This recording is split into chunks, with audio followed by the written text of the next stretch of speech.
Il existe une vérité souvent ignorée. Les élus dérangent non pas parce qu'ils possèdent, mais parce qu'ils incarnent. Leur lumière intérieure agit comme un miroir, révélant les failles de ceux qui vivent dans la superficialité. Et lorsque l'élu commence à se souvenir de qui il est, cette lumière s'intensifie, réveillant les consciences, parfois à leur insu. Ce réveil dérange. Certains rient, doutent, tentent de ramener l'élu à son ancienne version. Non pas par malveillance, mais par peur de ce que cette lumière ravive en eux. Le nom d'origine de l'élu a peut-être été effacé, mais sa fréquence, elle, résonne toujours dans l'invisible. Des signes, des mots, des lieux, des personnes éveillent des émotions profondes et soudaines. Ce sont des fragments d'un souvenir sacré, des rappels de la mission. Quand ce souvenir s'embrase, une force nouvelle émerge. Elle brise les pactes invisibles, détruit les chaînes silencieuses. Une révolte intérieure s'impose, non pas du corps, mais de l'âme. L'élu ressent alors une fatigue étrange, celle de porter des charges qui ne sont pas les siennes, de répéter des cycles sans fin. Tout devient sujet à questionnement. La religion, les traditions, les conseils, ce qui semblait stable devient fade. L'âme commence à muer. C'est un signe clair de transition. L'élu est en train de changer de fréquence. L'éloignement s'opère alors, parfois sans explication. Les relations changent, les lieux familiers deviennent inconfortables et les masques tombent. Ce n'est pas de l'arrogance, c'est un réalignement. L'élu commence à vibrer différemment. Et cette vibration modifiée provoque des réactions, souvent hostiles. L'envie prend des formes subtiles, conseils déguisés, sarcasme, inquiétude feinte. Mais l'élu apprend à dire non, à écouter son silence, à préserver son énergie. Il devient sélectif dans ses paroles, ses lectures, ses connexions, car il sait maintenant que chaque interaction est un échange d'énergie. L'ancien monde s'efface. Certaines addictions, habitudes, distractions perdent leur attrait. L'élu sent que son âme reprend les commandes. La mission, même voilée, pousse la conscience vers un nouveau seuil. Mais chaque seuil demande une nouvelle vision. Une lecture spirituelle s'active. Ce qui semblait anodin prend sens. Rêve, signe, synchronicité. Ce que l'on croyait être des coïncidences devient un langage. Le ciel a toujours parlé, mais maintenant, l'élu comprend. Le défi, désormais, n'est plus de voir, mais de canaliser. Le don spirituel n'est pas un bijou à exhiber, c'est un outil sacré. Il peut guérir ou détruire. Il peut ouvrir ou enfermer. Tout dépend de l'intention. Certains utilisent leur don comme un mur, d'autres comme une arme. Mais il est censé être un guide. Car être choisi, c'est avant tout servir, et cela exige humilité et discipline. Les élus sont façonnés dans l'ombre. Leur autorité naît de la douleur silencieuse, des combats solitaires. Mais lorsqu'ils émergent, ils n'ont plus besoin de parler. Leur seule présence fait tomber les masques. Et c'est précisément cela qui dérange. Car dans un monde d'apparence, l'authenticité est subversive. Elle ébranle des systèmes entiers. Et plus l'élu s'aligne, plus il est attaqué subtilement. Fatigue, distraction, opportunité brillante mais creuse, tout est orchestré pour l'éloigner de lui-même. Mais malgré cela, il avance, car il porte une onction que personne ne peut effacer. Elle n'a pas été reçue sur scène, mais dans le secret. Elle s'est gravée dans les larmes, l'abandon, le silence. Et aujourd'hui, elle se manifeste, pas dans le bruit, mais dans la posture, le regard, l'énergie. L'élu n'a plus besoin de convaincre. Son chemin parle pour lui. Sa mission, guider les autres élus, éveiller ceux qui cherchent encore. Car ce que l'on croyait être une fin n'était qu'un seuil. Et ce seuil mène à une révélation plus vaste. La lumière de l'élu ne brille pas pour éblouir. Elle éclaire la route. Et même si elle dérange, elle est indispensable. L'élu avance en fanfare. Il n'a plus besoin de reconnaissance, car il a compris que le véritable pouvoir ne se mesure pas en regard tourné vers lui, mais en âme qu'il aide à se relever. Il ne cherche plus à convaincre. Il observe, il ressent, il sait, car dans le silence, il capte ce que les mots trahissent. Dans l'agitation, il voit ce que beaucoup fuient, eux-mêmes. L'élu ne fuit plus ses ombres. Il les a accueillis, regardés, traversés. Ce face-à-face avec sa propre nuit lui a donné une clarté que rien ne peut imiter. C'est cela qui le rend entier. Il n'est pas parfait. Il est vrai. Il ne suit plus les foules. Il suit la voix, celle que seul l'intérieur perçoit. Cette voix qui ne crie pas, mais qui guide avec une précision que le mental ne peut expliquer. Une voix qu'il a tirée de l'abîme quand tout semblait perdu. Et c'est là que le vrai voyage commence. Non plus pour se prouver, mais pour transmettre. Non plus pour fuir, mais pour semer. Non plus pour briller, mais pour élever. L'élu devient un pont.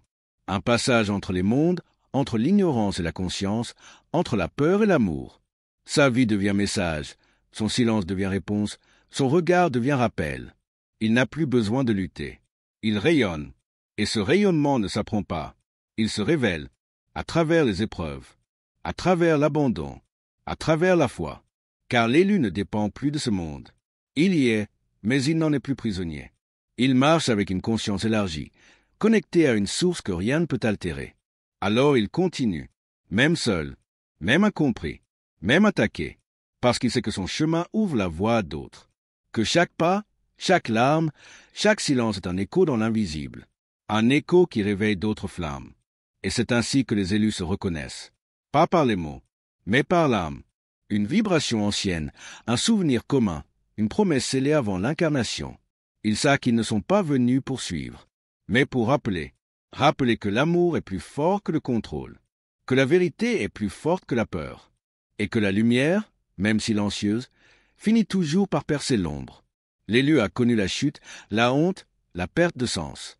Il a crié dans l'obscurité, supplié un ciel silencieux, maudit les murs invisibles qui l'étranglaient. Mais il n'a pas été détruit. Il a été façonné, car ceux qui sont appelés ne sont pas épargnés. Ils sont brûlés, raffinés, épurés, jusqu'à ce qu'il ne reste que l'essentiel. Un cœur nu, un esprit libre, une volonté sacrée. Alors, il ne cherche plus à s'élever au-dessus.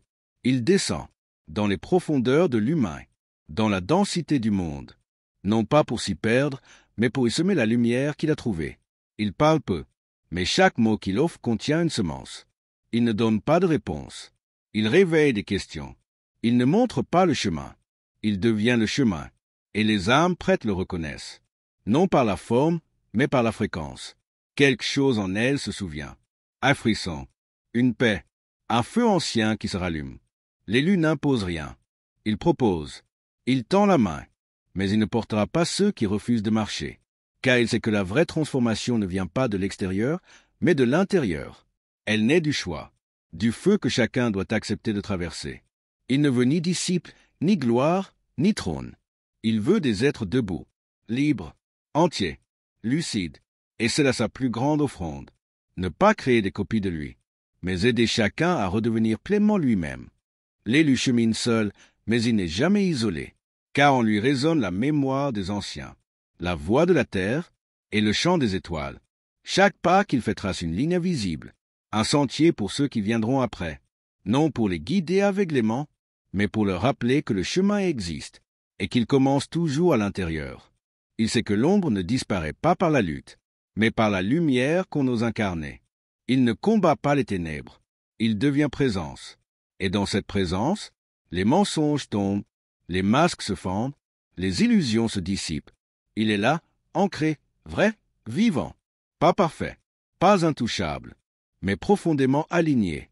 Et cela suffit, car ce monde n'a pas besoin de héros inaccessibles, mais d'être sincère, habité, capable de tenir la beauté au creux du chaos. L'élu ne cherche plus à sauver. Il révèle. Il ne porte plus. Il rappelle à chacun sa propre force. Il ne fuit plus la douleur. Il la traverse. Et dans chaque fracture, il laisse passer un peu plus de lumière.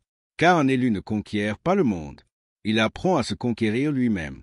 Il découvre que la vraie puissance n'est pas dans la domination, mais dans la maîtrise de ses pensées, de ses réactions, de ses silences. Il devient observateur du tumulte, non pour s'en détacher, mais pour mieux y semer la paix. Il comprend que chaque tempête extérieure est un miroir d'un désordre intérieur encore à pacifier. Et alors, il cesse de courir après des réponses, et commence à devenir la réponse. Il ne cherche plus à convaincre, parce que sa simple présence commence à éveiller.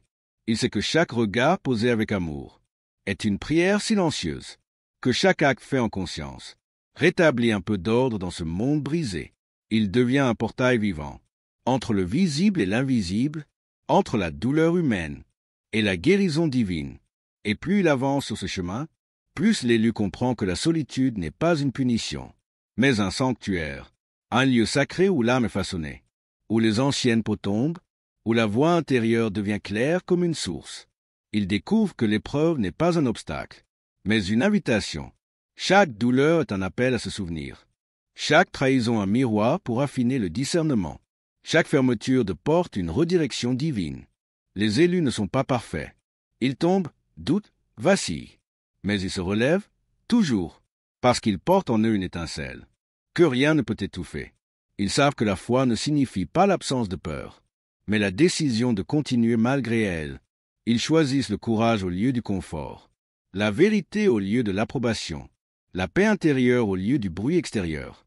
Et peu à peu, leur lumière devient une boussole pour d'autres, pas parce qu'ils brillent plus fort, mais parce qu'ils ont appris à briller juste, au bon moment, au bon endroit, pour ceux qui en ont besoin. À mesure que l'élu avance, il réalise que ce chemin n'est pas linéaire. Il y a des saisons de silence, des hivers intérieurs où rien ne pousse, où même la foi semble absente. Mais ces saisons ne sont pas vides, elles préparent. Elles creusent en profondeur les racines de l'âme, pour que, lorsque viendra le printemps spirituel, la floraison soit solide, durable, authentique. Car ce n'est pas la quantité de fruits qui compte, mais la qualité de la graine. Et les élus apprennent à cultiver en secret, à arroser dans l'ombre, à attendre sans précipiter la récolte. Ils comprennent que la lumière attire, mais qu'elle expose aussi. Et c'est pourquoi ils marchent avec humilité, conscients que la mission est plus grande qu'eux, et que l'éclat ne vaut rien sans l'ancrage. Ils apprennent aussi que l'amour est une arme, pas l'amour naïf ou conditionnel, mais l'amour vrai, intransigeant, celui qui guérit, redresse, purifie. Cet amour-là devient leur langage, leur force silencieuse, leur signature dans un monde qui oublie. Et peu à peu, ils ne cherchent plus à convaincre. Ils incarnent, ils ne fuient plus les ténèbres, ils y marchent, lampe en main, non pour dominer, mais pour rappeler aux autres qu'eux aussi portent une lumière. Et quand ils tombent, car même les élus tombent, ils ne se condamnent pas. Ils écoutent la chute, ils en tirent la leçon, et ils se relèvent, non pas plus forts, mais plus vrais.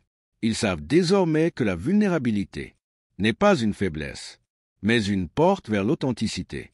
Ils ne cherchent plus à briller pour être vus, mais à éclairer pour que d'autres voient. Et leur force n'est pas dans le bruit, mais dans la paix qu'ils portent.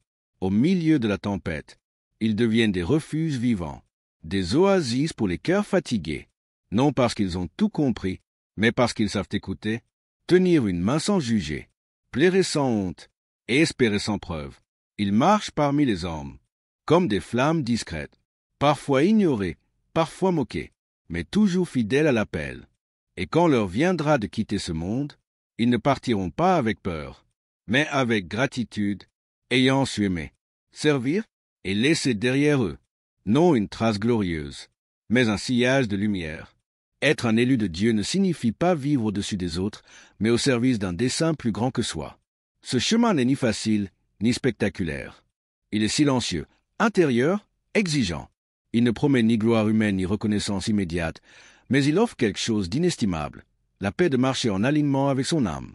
Le véritable pouvoir des élus ne réside pas dans les apparences, mais dans leur capacité à rester fidèles à leur lumière intérieure, même lorsque le monde autour d'eux sombre dans l'oubli. Ce sont des êtres façonnés dans l'obscurité, affinés par la douleur, rendus forts par l'amour et la foi. Ils dérangent parce qu'ils rappellent ce qui est vrai, ce qui est pur, ce qui est éternel. Leur mission n'est pas de convaincre, mais d'incarner. Non de diriger par la force, mais d'inspirer par la présence. Non de fuir les ténèbres, mais d'y être flambeau. Si tu te reconnais dans ces mots, sache que tu n'es pas seul. D'autres marchent dans le même silence que toi. Et bien que dispersés, nous formons une constellation invisible, reliée par l'esprit, guidée par l'amour, appelée par la vérité.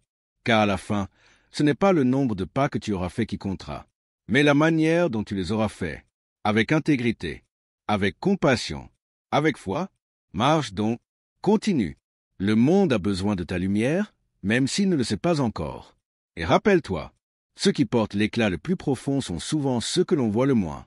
Mais dans les heures les plus sombres, c'est vers eux que l'on se tourne.